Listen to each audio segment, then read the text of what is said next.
नमस्कार मंडळी, महाराष्ट्रीयन मेजवानीमध्ये आपले खूप खूप मनापासून स्वागत। तर आज आपण गौरी गणपती स्पेशल मस्त गहू पिठाची खुसखुशीत कुरकुरीत चकली बनवतोय। तर रेसिपी स्किप न करता शेवटपर्यंत नक्की बघा आणि रेसिपी आवडली तर रेसिपीला लाईक करायला विसरू नका। तर सगळ्यात अगोदर आपल्याला एका ताटामध्ये असा एक स्वच्छ सुती कपडा घ्यायचा आहे आणि या कपड्यामध्ये मोजून एका वाटीने 1 वाटी भरून गव्हाचं पीठ घ्यायचंय। ज्या वाटीने गव्हाचं पीठ घेतले त्याच वाटीने अर्धी वाटी बारीक रवा घ्यायचा आहे।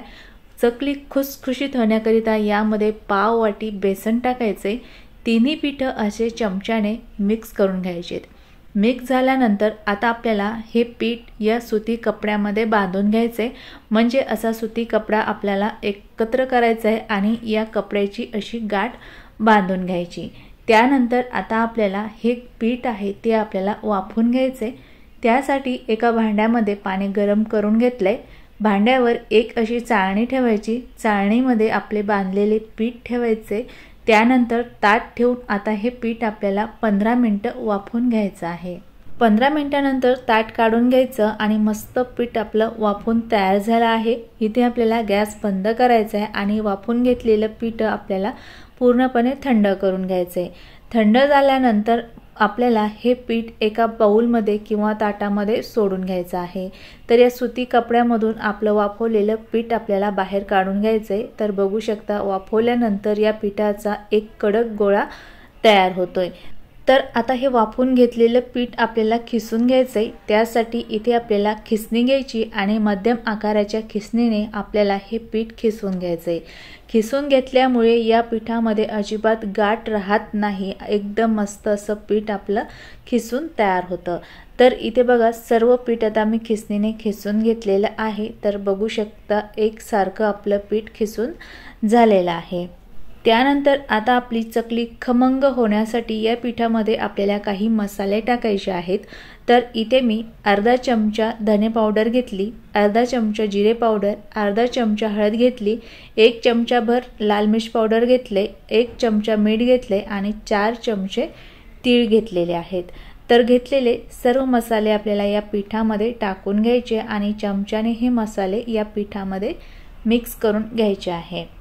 आणि सर्व मसाले या पिठामध्ये मिक्स करून झाल्यानंतर चकली मस्त खुसखुशीत होण्याकरिता यामध्ये आपल्याला कडकडीत 2 चमचे तेलाचं मोहन टाकायचं आहे। या पिठामध्ये खूप जास्त सुद्धा तेलाचं मोहन घालण्याची अजिबात गरज पडत नाही, फक्त 2च चमचे तेलाचं मोहन घालायचंय आणि सुरुवातीला मोहन चमच्याने मिक्स करून घ्यायचे आणि त्यानंतर आपल्याला हाताने चोळून चोळून तेलाचं मोहन या पिठामध्ये मिक्स करून घ्यायचंय। मिक्स झाल्यानंतर हे पीठ आपल्याला मुठ्ठीमध्ये दाबून बघायचे। जर मुठ्ठीमध्ये या पिठाचा गोळा तयार झाला तर समजून जायचं की या पिठामध्ये टाकलेलं मोहन बरोबर झालेलं आहे। बघू शकता पिठाचा गोळा तयार होतोय, म्हणजे मोहन बरोबर झालेलं आहे। त्यानंतर आता या पिठामध्ये आपल्याला पाणी टाकून हे पीठ भिजून घ्यायचंय। तर या पिठामध्ये आपल्याला थंड पाण्याचा वापर करायचा नाही। तर आपण ज्या वाटीने पीठ मोजून घेतलेले आहे त्याच वाटीने आपल्याला बरोबर 1.5 वाटी पाणी कडकडीत गरम करून घ्यायचे आणि त्यानंतर गरम झालेलं पाणी आपल्याला या पिठामध्ये थोडं थोडं टाकायचं आणि पिठामध्ये मिक्स करून घ्यायचं आहे।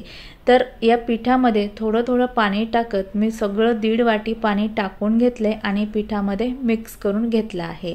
गरम पाण्यामुळे आता या ठिकाणी आपलं हे पीठ सुद्धा खूप गरम आहे, त्यामुळे आपल्याला आता या ठिकाणी हे पीठ थंड करण्यासाठी 10 ते 15 मिनिटं हे पीठ असंच ठेवून द्यायचं आहे।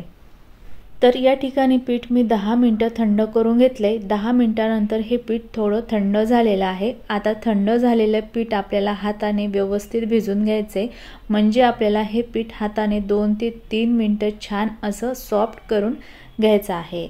तर इथे मी पीठ छान असं सॉफ्ट करून घेतलंय। बघू शकता आपल्या पिठाचा छान असा एक गोळा तयार झाला आहे। त्यानंतर हे पीठ हाताला चिटकू नये त्यामुळे आपल्या हातावर थोडंसं तेल लावायचे आणि परत एकदा हे पीठ असं एकजीव करून घ्यायचं आहे।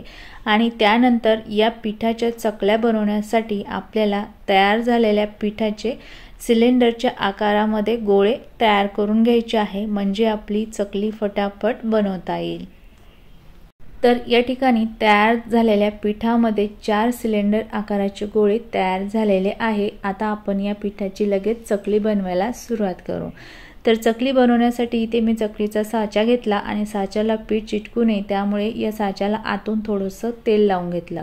त्यानंतर आपला जो सिलेंडर आकाराचा गोळा आहे तो या चकलीच्या साच्यामध्ये असा भरून घ्यायचा आहे आणि त्यानंतर चकली बनवण्यासाठी इथे मी एक ताट घेतलं आणि ताटावरती आपल्याला चकली बनवायची आहे।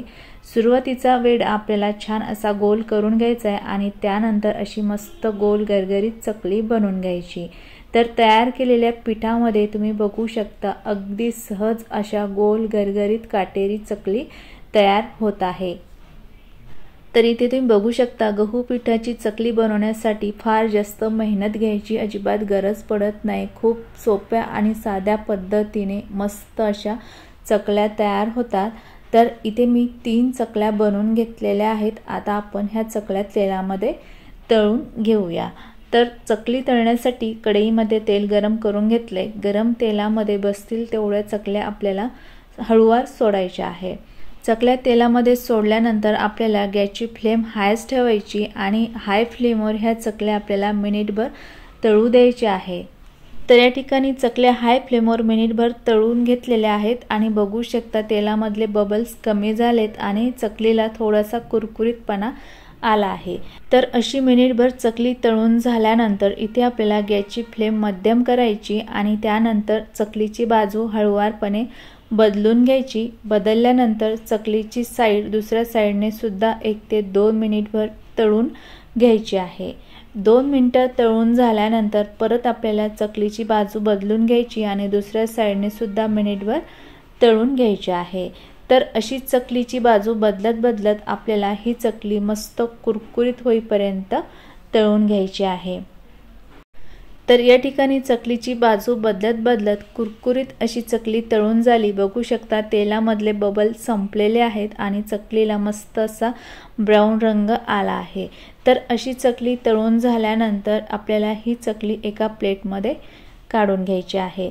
तर बघू शकता चकली तेलामध्ये तळत असताना अजिबात तुटलेली नाही। अगदी मस्त कुरकुरीत अशी आपली गहू पिठाची चकली तळून झाली आहे। तर सेम पद्धतीने आपल्याला बाकीच्या सुद्धा चकल्या अशाच तेलामध्ये तळून घ्यायच्या आहे। तर या ठिकाणी सर्व चकल्या मी तळून घेतल्यात आणि बघू शकता तळल्यानंतर खूप मस्त अशा गोल गरगरीत आणि काटेरी चकली तयार झालेली आहे। अगदी 15 ते 20 मिनिटात आपण ही गहू पिठाची चकली तयार केली आहे आणि बघू शकता चकल्या एकदम खुसखुशीत कुरकुरीत तयार झालेल्या आहेत। तर माझ्या पद्धतीने अशा खुसखुशीत कुरकुरीत गहू पिठाच्या चकल्या येणाऱ्या गौरी गणपतीला नक्की बनवून बघा, तुम्हाला खूप आवडेल। रेसिपी आवडली असेल तर रेसिपीला लाईक आणि चॅनलला सबस्क्राईब केलं नसेल तर प्लीज सबस्क्राईब करा। परत भेटूयात पुढच्या व्हिडिओमध्ये, तोपर्यंत बाय बाय, टेक केअर।